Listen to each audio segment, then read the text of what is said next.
The message appeared on my husband's phone at 2:17 in the morning. I wasn't snooping. I wasn't suspicious. I wasn't even trying to look at his phone. It simply lit up on the nightstand beside our bed, and I made the mistake of glancing at the screen. Just one glance. The message was from a woman named Lena. I already knew that name. I had heard it many times before. Whenever I asked who she was, my husband would always smile and say the same thing. Relax, she's just a coworker. But the message on his phone didn't sound like something a coworker would send. It said, "I missed last night already." In that moment, my heart dropped into my stomach, and suddenly, 3 years of my marriage started making a lot more sense. My name is Mia, and before everything fell apart, I truly believed I had the perfect marriage. I met Ethan 5 years ago. He had this quiet confidence about him that made people trust him instantly. We met at a small coffee shop on a rainy afternoon. I remember sitting by the window reading a book when he walked in looking completely drenched. He ordered coffee, turned around too quickly, and accidentally knocked into my table. Coffee spilled everywhere. On my book, on my bag, on the table. He looked horrified. "I'm so sorry," he said, grabbing napkins. "I swear I'm not usually this clumsy." I laughed, and somehow that embarrassing moment turned into a 3-hour conversation. We talked about everything: music, travel, childhood memories, dreams. By the time we left the coffee shop, the rain had stopped, but something else had started, something that would eventually become my entire world. Ethan was thoughtful. He remembered little things about me that even I forgot: my favorite ice cream flavor, the way I hated horror movies, how I always cried during emotional songs. When he proposed 2 years later, I didn't hesitate for even a second. I said yes before he even finished asking. Our wedding was small but beautiful, just close friends and family. I remember standing there thinking, this is it. This is the man I'm going to grow old with. For the first year of marriage, everything felt perfect. We laughed a lot. We cooked dinner together. We stayed up late talking about our future. I trusted him completely, which is why I never questioned anything when Lena's name first appeared in our lives. It was about 8 months ago. Ethan had just started a new job at a marketing company. He seemed excited about it. New coworkers, new projects, new opportunities. One evening while we were eating dinner, he casually mentioned her. "There's this girl at work. Her name is Lena. She's been helping me learn everything." I smiled. "That's nice." He nodded. "Yeah, she's cool." Then he added quickly, "But don't worry, she's just a coworker." I didn't think anything of it. Why would I? People talk about their coworkers all the time. I had coworkers too. And besides, I trusted my husband. But slowly, things started changing. Not in obvious ways, just small things. Ethan started coming home later than usual. Sometimes he said he had to stay late for meetings. Other times he said he had deadlines. At first, I believed him. Work can be stressful. But then something else started happening. He began spending more time on his phone. Sometimes he would smile at messages. Sometimes he would quickly lock the screen when I walked by.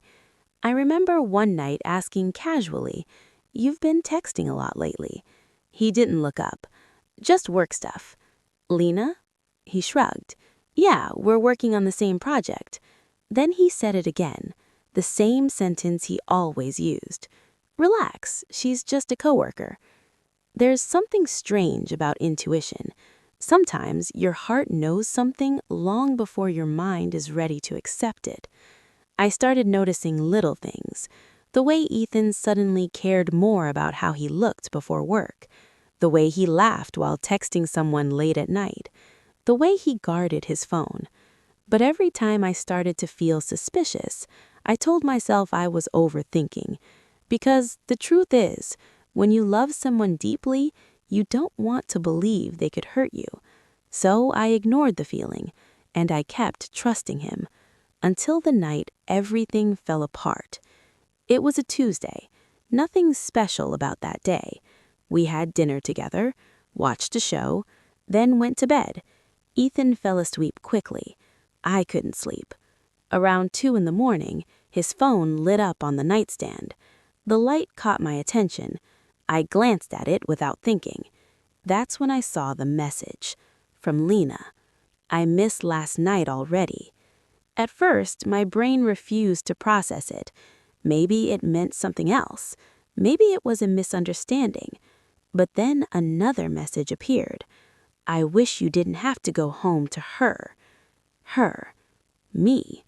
My hand started shaking, and before I could stop myself, I picked up the phone.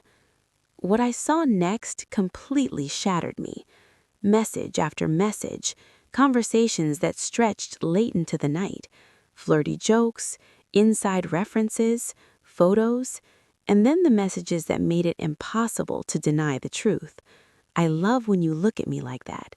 You deserve someone who understands you. When are you going to tell her about us? About us. My chest felt tight. My breathing became shallow. I kept scrolling even though every message felt like another knife. Because once the truth starts revealing itself, you can't look away. I didn't sleep that night. I just sat there staring at the wall while the sun slowly rose outside. Ethan woke up around 7. He stretched and smiled. Morning. I placed his phone on the table in front of him. I read your messages. His face turned pale. Mia, I can explain. I laughed softly. It didn't sound like my voice. Explain what? That she's just a coworker? He started saying all the things people say when they get caught. It's not what it looks like. It didn't mean anything.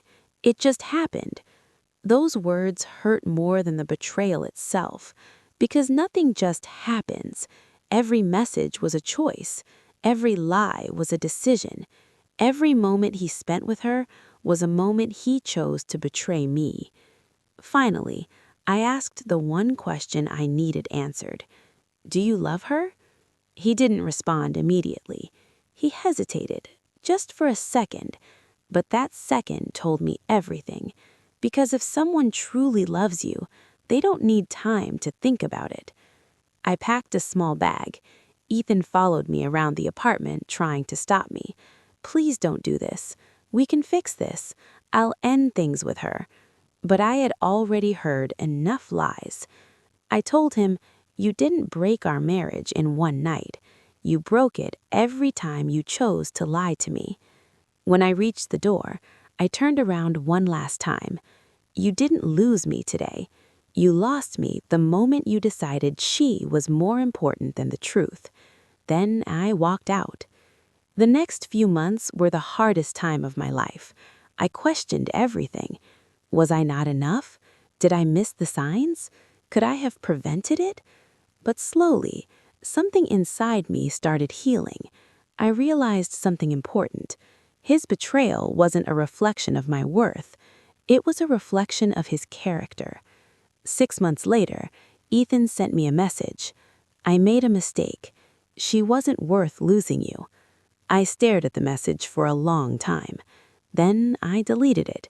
Because sometimes the strongest thing you can do is walk away from someone who thought you were replaceable. He always told me Lena was just a coworker.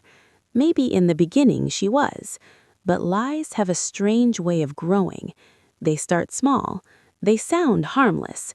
And then one day, they destroy everything. So if someone ever tells you, don't worry, they're just a coworker, listen carefully, because sometimes that's exactly where the story begins.